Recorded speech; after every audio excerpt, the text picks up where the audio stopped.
Hi everyone, welcome back to my channel. So ಇವತ್ತಿನ recipe ಮಧ್ಯಾಹ್ನ lunch box recipe. ಇದು ಕಿಡ್ಸ್ಗೂ ಮತ್ತು ದೊಡ್ಡವ್ರಿಗೂ ಇಬ್ಬರಿಗೂ ತುಂಬಾ ಸೂಟಬಲ್ ಆಗುವಂಥ ರೆಸಿಪಿ. ತುಂಬಾ ಈಸಿ, ತುಂಬಾ ಸಿಂಪಲ್.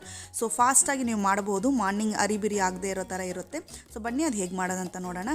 ಮೊದಲಿಗೆ ನಾನು ವೆಜಿಟೇಬಲ್ಸ್ ತೊಗೊಂಡಿದ್ದೀನಿ. ಸೊ ವೆಜಿಟೇಬಲ್ಸನ್ನ ಕಟ್ ಮಾಡಿಬಿಟ್ಟು ಚೆನ್ನಾಗಿ ವಾಶ್ ಮಾಡಿಟ್ಟಿದ್ದೀನಿ. ಆನಿಯನ್, ಕ್ಯಾಪ್ಸಿಕಮ್, ಒಂದೇ ಒಂದು ಮೆಣಸಿನ್ಕಾಯಿ, ಕ್ಯಾಬೇಜ್ ಮತ್ತು ಕ್ಯಾರೆಟ್. ನೀವು ಬೇಕಾದ್ರೆ ಸ್ವಲ್ಪ ಬೀನ್ಸ್ ಕೂಡ ಆ್ಯಡ್ ಮಾಡ್ಕೋಬೋದು.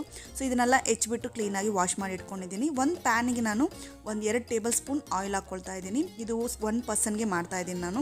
ಸೊ ಒಂದು 3 ಬೆಳ್ಳುಳ್ಳಿನ ಚಿಕ್ಕದಾಗಿ ಹೆಚ್ಚಿಟ್ಕೊಂಡು ಅದನ್ನು ಎಣ್ಣೆಲಿ ಹಾಕಿ ಲೈಟಾಗಿ ಫ್ರೈ ಮಾಡ್ಕೊತಿದ್ದೀನಿ. ಒಂದು 1/4 ಟೀ ಸ್ಪೂನ್ ಜೀರಿಗೆ ಹಾಕ್ಕೊಳ್ತಾ ಇದ್ದೀನಿ.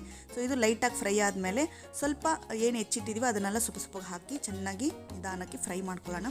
ಸೊ ಮೀಡಿಯಮ್ ಒಲೆ ಉರಿಯಲ್ಲೇ ಇಟ್ಬಿಟ್ಟು ಫ್ರೈ ಮಾಡಿ. ಇದು ಫ್ರೈ ಆಗ್ತಾ ಇರಲಿ ಅಷ್ಟೊತ್ತಿಗೆ ನಾವು ಎಗ್ಗನ್ನ ರೋಸ್ಟ್ ಮಾಡಿ ತೊಗೊಳ್ಳೋಣ. ಸೊ ಎಗ್ ನಾನು ಒಂದು 3 ಎಗ್ ತೊಗೊಂಡಿದ್ದೀನಿ.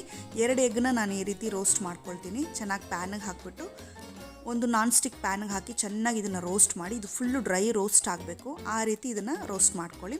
ಸೊ ಇವಾಗ ಡ್ರೈ ರೋಸ್ಟ್ ಆಗಿದೆ. ಒಂದು ಪೆಪ್ಪರು, ಸ್ವಲ್ಪ ಸಾಲ್ಟ್ ಹಾಕ್ಕೊಂಡು ಡ್ರೈ ರೋಸ್ಟ್ ಮಾಡ್ಕೊಳ್ಳಿ. ಸೊ ಇದು ಎಲ್ಲ ಡ್ರೈ ರೋಸ್ಟ್ ಆದಮೇಲೆ ಇನ್ನೂ ಉಳಿದಿರೋ ಒಂದು ಮೊಟ್ಟೆನ ನಾನಿಲ್ಲಿ ಆಮ್ಲೆಟ್ ಹಾಕ್ಕೊಳ್ತಾ ಇದ್ದೀನಿ. ಅದಕ್ಕೂ ಪೆಪ್ಪರು ಮತ್ತು ಸಾಲ್ಟ್ ಹಾಕ್ಕೊಂಡು ಆಮ್ಲೆಟ್ ಹಾಕ್ಕೊತಿದ್ದೀನಿ. ಇದ್ರ ಜೊತೆಗೆ ಈ ಎಗ್ ರೈಸ್ ಜೊತೆಗೆ ಇದು ಸೂಪರಾಗಿರುತ್ತೆ ಕಾಂಬಿನೇಷನ್. ಹಾಗಾಗಿ ಸಿಂಗಲಾಗಿ ನಾನು ಒಂದು ಆಮ್ಲೆಟ್ ಹಾಕಿಟ್ಟಿದ್ದೀನಿ. ಸೊ ಇವಾಗ ತರಕಾರಿಗಳೆಲ್ಲ ಚೆನ್ನಾಗಿ ಫ್ರೈ ಆಗಿದೆ. ಈ ರೀತಿ ಡೀಪ್ ಫ್ರೈ ಆಗಬೇಕು. ಸೊ ಇವಾಗ ನಾನೇನು ಎಗ್ಗನ್ನ ನಾನು ಚೆನ್ನಾಗಿ ಫ್ರೈ ಮಾಡಿ ಇಟ್ಕೊಂಡಿದ್ದೀನಲ್ಲ, ಆ ಎಗ್ ತಗೊಂಡು ಮಿಕ್ಸ್ ಮಾಡ್ತಾಯಿದ್ದೀನಿ.